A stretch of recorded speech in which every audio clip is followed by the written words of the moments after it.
Hello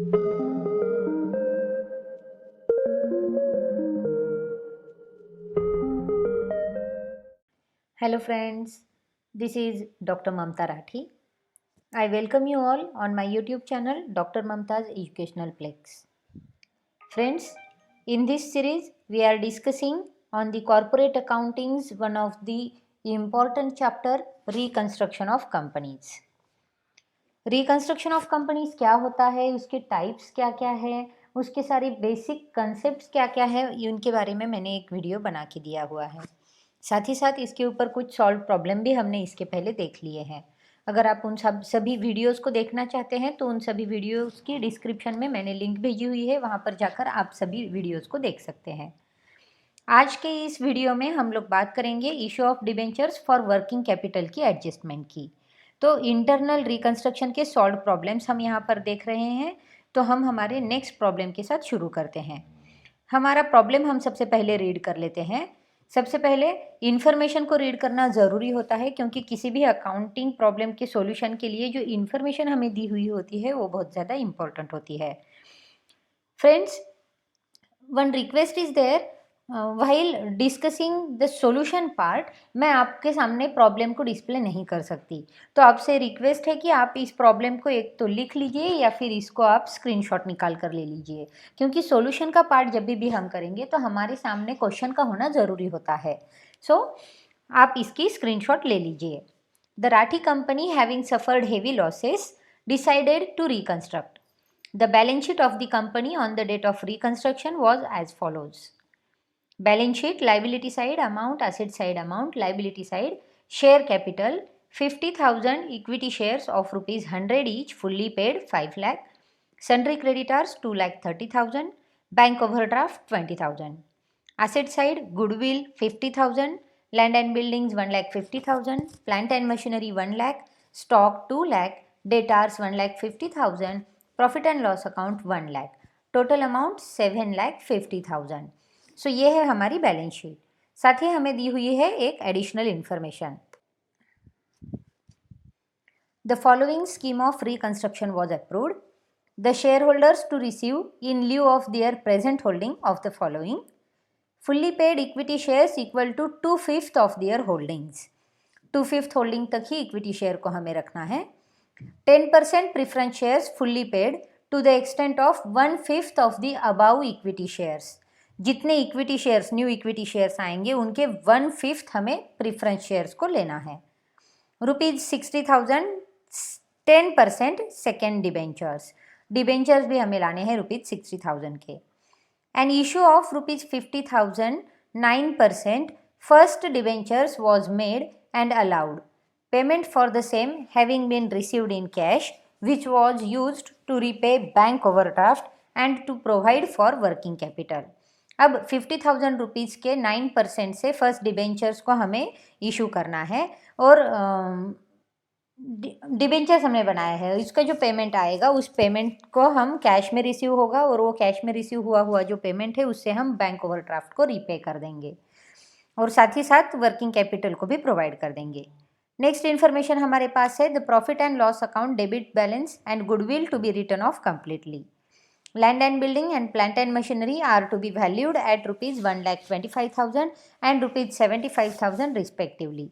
make journal entries and prepare the new balance sheet. तो ये है हमारे पास इन्फॉर्मेशन। अब इस इन्फॉर्मेशन से हम करेंगे हमारी सॉल्यूशन को।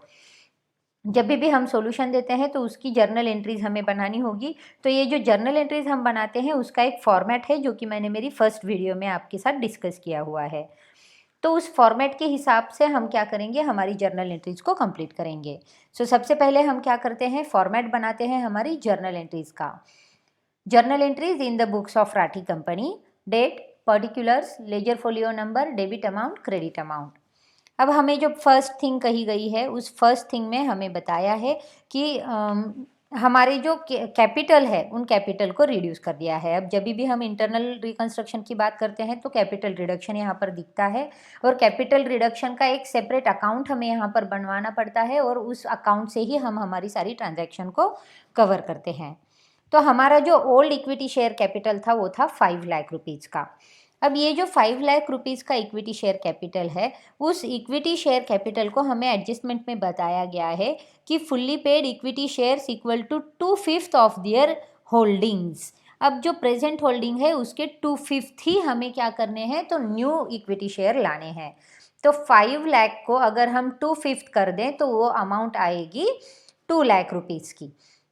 तो हमारी एंट्री होगी यहाँ पर old equity share capital account debit 5 lakh rupees to new equity share capital account 2 lakh rupees. अब देखिए हमारा न्यू इक्विटी शेयर कैपिटल जो है वो ओल्ड इक्विटी शेयर के बैलेंस के 2/5 है, इसके लिए 5 लाख इंटू 2/5 अगर हम करें तो वो आएगा 2 लाख। साथ ही साथ हमें आगे बताया गया है कि 10% प्रिफरेंस शेयर्स जो है फुल्ली पेड के to the extent of 1/5 of the above new equity share. अब जो नए इक्विटी शेयर है उनके 1/5 जो अमाउंट आएगी वो 1/5 अमाउंट में हमें क्या करना है, तो हमारे प्रिफरेंस शेयर कैपिटल को लेना है। तो 2 लाख की 1/5 जो अमाउंट बनती है वो होगी 40,000 की। So to 10% preference share capital account 40,000 rupees. Next में बताया है हमें 60,000 रुपीज़ के 10% सेकेंड डिबेंचर्स भी हमें इशू करने हैं, तो वो भी हम यहाँ पर लिख देंगे to 10% second debentures account 60,000 rupees. तो क्रेडिट साइड में 2 लाख 40,000 60,000 3 लाख का बैलेंस आ रहा है। तो रिमेनिंग जो गैप है, रिमेनिंग जो डिफरेंस है उसे हम ट्रांसफ़र कर देंगे हमारी कैपिटल रिडक्शन अकाउंट को। So remaining balance 2 lakh rupees का चला जाएगा to capital reduction account 2 lakh rupees being issue of new shares and debentures in exchange for old। तो इस तरह से जो हमारे ओल्ड इक्विटी शेयर को हमने न्यू इक्विटी शेयर में, प्रिफरेंस शेयर में, डिबेंचर्स में कन्वर्ट कर दिया है और उसका रिडक्शन भी कर लिया है और हमारी एंट्री भी यहाँ पर हमने कर दी है। नेक्स्ट इन्फॉर्मेशन में हमें बताया है कि इशू हमें करना है 50,000 के नए डिबेंचर्स को, और ये जो नए डिबेंचर्स है उसका कैश में पेमेंट आने वाला है। साथ ही साथ कैश में जो पेमेंट आएगा उस कैश में आए हुए पेमेंट से हम क्या करेंगे, हमारी बैंक ओवरड्राफ्ट को रीपेमेंट कर देंगे। तो हमारी बैंक ओवरड्राफ्ट को हम कंप्लीटली पे ऑफ कर देंगे। अब नेक्स्ट एंट्री में फिर नेक्स्ट इन्फॉर्मेशन में हमें बताया गया है कि हमारे जो फिक्टिशियस एसेट है यानी कि प्रॉफिट एंड लॉस अकाउंट या गुडविल है उसे कम्प्लीटली राइट ऑफ कर देना है, और land and building and machinery के वैल्यूएशन जो है उन्हें भी रिड्यूस कर देना है। तो लैंड एंड बिल्डिंग की वैल्यू जो है वो 1,25,000 बताई गई है, और प्लांट एंड मशीनरी की जो वैल्यू है वो 75,000 बताई गई है। लैंड एंड बिल्डिंग बिफोर थी 1,50,000 की, यानी कि 25,000 से रिड्यूस किया है, और प्लांट एंड मशीनरी पहले थी 1 लाख की, अब है 75 की, यानी कि उसको भी 25,000 से रिड्यूस कर दिया है। तो चलिए नेक्स्ट एंट्री करते हैं हमारी एसेट्स को राइट डाउन करने की। Capital reduction account debit to goodwill account 50,000 to profit and loss account 1 lakh. अब ये जो goodwill and profit and loss account के बैलेंस है उसे कंप्लीटली राइट ऑफ कर देना था, इसके लिए वो कंप्लीट बैलेंस हमने यहाँ पर ले लिए हैं। To land and building account 25,000 to plant and machinery account 25,000। अब असेट्स को हमने जितनी अमाउंट से रिड्यूस किया है वही अमाउंट हम हमारी जर्नल एंट्री में लिखते हैं। सो यहाँ पर आएगी ओनली 25,000 की amount. Being depreciation in the value of assets, तो असेट्स की जो वैल्यूज़ हैं उनको हमने रिड्यूस कर दिया है और उसकी एंट्री यहाँ पर लिख दी है। साथ ही साथ थर्ड एंट्री हम कर देंगे हमारे न्यू डिबेंचर्स की, जो कि फर्स्ट डिबेंचर्स हैं हमारे 9% के। तो एंट्री होगी हमारी cash account debit to 9% first debentures account 50,000 rupees being cash received on issue of debentures. तो हमें कैश मिल गई है और हमारे इशू ऑफ डिबेंचर्स की वजह से वो कैश आ गई है हमारे पास। तो इस तरह से हमारी सारी एंट्रीज यहाँ पर हो जाती है, और सारी एंट्रीज करके अब हम आगे बढ़ते हैं। अब क्या करेंगे, तो अब हम बनाएंगे हमारे बैलेंस शीट को, क्योंकि हमारी सारी जर्नल एंट्रीज तो हमने यहाँ पर कर ली है। जर्नल एंट्रीज हमने की है जर्नल एंट्रीज के फॉर्मेट के अकॉर्डिंग। अगर आप फॉर्मेट का वीडियो एक बार देख लें तो आप इसे भी समझ सकते हैं। तो जर्नल एंट्रीज के बाद नेक्स्ट स्टेप होगी हमारी बैलेंस शीट की। अब ये जो बैलेंस शीट है वो रिवाइज्ड बैलेंस शीट होगी, यानी कि आफ्टर रिकंस्ट्रक्शन की बैलेंस शीट होगी। तो सबसे पहले हम बना देते हैं हमारा format, liability side amount, asset side amount. अब लाइबिलिटी साइड में पहले हमारे पास इक्विटी शेयर कैपिटल था 5 लाख रुपीज़ का, उसको हमने कन्वर्ट कर दिया है न्यू इक्विटी शेयर कैपिटल में। सो शेयर कैपिटल में हमारे पास आएंगे इक्विटी शेयर्स 2 लाख रुपीज़ के, 10% प्रीफरेंस शेयर्स आएंगे 40,000 रुपीज़ के, जो कि 1/5 थे इक्विटी शेयर्स के। देन डिबेंचर्स में हमारे पास आएंगे 9% फर्स्ट डिबेंचर्स 50,000 रुपीज़ के एंड 10% सेकेंड डिबेंचर्स 60,000 रुपीज़ के। अब ये हो गया हमारी शेयर कैपिटल में। अब ओल्ड बैलेंस शीट में हमारे पास सन्ड्री क्रेडिटार का बैलेंस है 2,30,000, उसमें किसी भी तरह का चेंज नहीं है, तो उसे हम एज इट इज़ यहाँ पर ले लेंगे, सन्ड्री क्रेडिटार्स 2,30,000। उसके बाद है बैंक ओवरड्राफ्ट। अब बैंक ओवरड्राफ्ट का पेमेंट यहाँ पर हमने कर दिया है, यानी कि पेमेंट जो है बैंक ओवरड्राफ्ट जो है उसको हमने पेड ऑफ कर दिया है 20,000 रुपीज़ से, तो वो बैलेंस हमारा यहाँ पर नहीं आएगा, तो उसे हम ऐसे ही रख देंगे। अब नेक्स्ट जो है हमारे पास वो है एसेट साइड। अब एसेट साइड में फर्स्ट हेड था हमारे पास गुडविल, जिसे हमने राइट ऑफ कर दिया है, तो वो यहाँ पर नहीं आएगा। लैंड एंड बिल्डिंग थी हमारी 1,50,000, जिसे हमने 25,000 से रिड्यूस कर दिया है, तो लैंड एंड बिल्डिंग्स आएगी हमारी अब 1,25,000 की। उसके बाद प्लांट एंड मशीनरी थी हमारे पास 1,00,000 रुपीज़ की, जिसे भी हमने 25,000 से रिड्यूस कर दिया है, तो अब आएगी प्लांट एंड मशीनरी 75,000 रुपीज़ की। देन स्टॉक डेटार्स है हमारे पास, तो वो एज इट इज़ हमें लेने हैं क्योंकि उसमें कुछ भी चेंजेस नहीं है। So stock 2,00,000 rupees, debtors 1,50,000 rupees.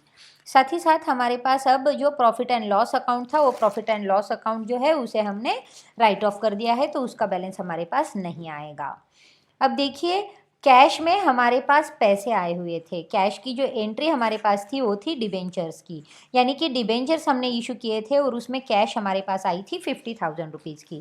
तो जो 50,000 रुपीज़ की कैश हमें आई थी उसमें से हमने 20,000 रुपीज़ के बैंक ओवरड्राफ्ट को पे कर दिया है, यानी कि 50,000 में से 20,000 से हमने बैंक ओवरड्राफ्ट को रीपे कर दिया, तो रिमेनिंग जो बैलेंस बच जाता है हमारा कैश में वो है 30,000 रुपीज़ का। तो ये जो कैश बैलेंस है उसे हम लिखते हैं हमारी एसेट साइड में। सो एसेट साइड में कैश 30,000 रुपीज़। तो इस तरह से हमारी जो बैलेंस शीट है वो बैलेंस शीट यहाँ पर रेडी हो जाती है, और बैलेंस शीट आने के बाद हम कर देते हैं बैलेंस शीट को क्लोज। तो हमारी बैलेंस शीट क्लोज हो जाती है 5,80,000 रुपीज़ से, और यहाँ पर ये टैली भी हो जाती है।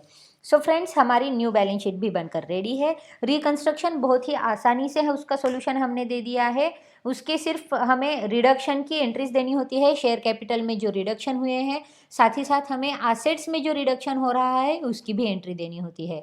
इन सभी की एंट्रीज देते हुए हम क्या करते हैं, तो हमारी कैपिटल रिडक्शन में इन सभी के अमाउंट हम लिख देते हैं, और कैपिटल रिडक्शन अकाउंट को हम यूटिलाइज करते हैं। साथ ही साथ हमें जो एडिशनल इन्फॉर्मेशन दी गई होती है उन एडिशनल इन्फॉर्मेशन के हिसाब से हमारी एंट्रीज कम या ज़्यादा हो सकती है। सो फ्रेंड्स, मैं उम्मीद करती हूँ कि ये वाला भी सॉल्व प्रॉब्लम आपको समझ आ गया होगा। आपको अगर कोई भी डाउट या क्वेरी है इस प्रॉब्लम के रिलेटेड, तो आप कमेंट बॉक्स में अपने कमेंट छोड़ सकते हैं। फ्रेंड्स, हम लोग फिर मिलेंगे नए वीडियो के साथ, तब तक के लिए चैनल को सब्सक्राइब करना ना भूलें। इन सारे वीडियोस को अपने नीडी स्टूडेंट्स के साथ, अपने दोस्तों के साथ शेयर करना ना भूलें।